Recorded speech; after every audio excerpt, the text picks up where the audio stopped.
Follow.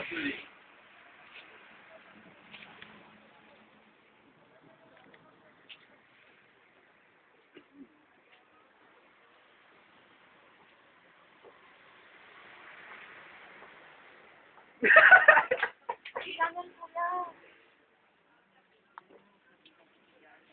Dapat one plus one mo na. Ano ang tungkulin mo sa pag-aaral ng mga estudyante?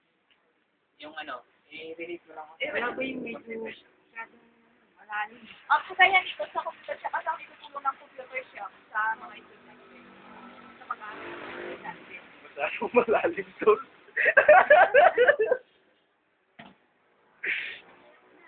Mamaya mo na kami. Ilang? 15, please. Sa 14 na lang. May nakaupo sa 15. Ilagay mo yung 15 tsaka 14. 14.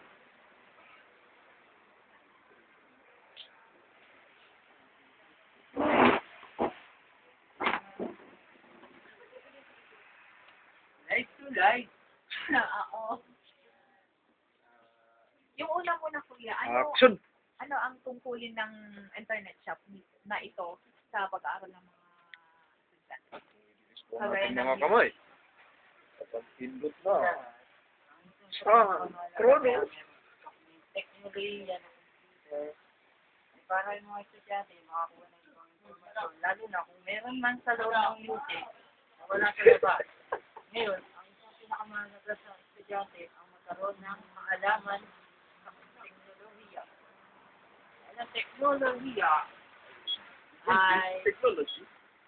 ay isang mahalaga bilang informasyon tulad ng pagkakaroon ng isang tulad ng thesis. Apple pie. Egg pie. At record. Please.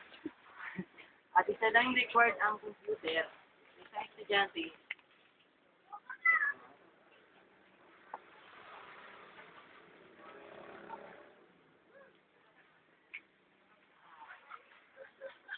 Ano ang naitutulong ng computer sa mga estudyante?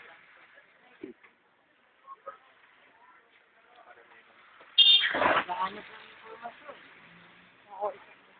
Ano-ano yung mga impormasyon na nahahanap nila sa computer kuya? Kagaya ng ano?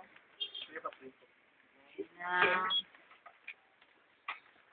Ano-ano ang mga gamit ng computer sa mga estudyante?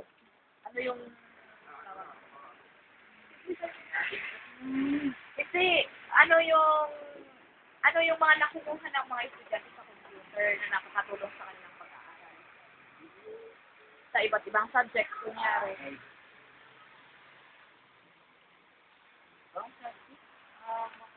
Sa kanilang mga subject. Ano yung ginagawa mo? tulad ng pag-print. Print yung mga subject na kailangan ng isang estudyante. Tapos, Yung mga sinusearch nila din.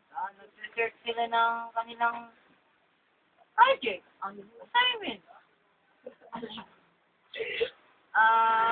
Cut.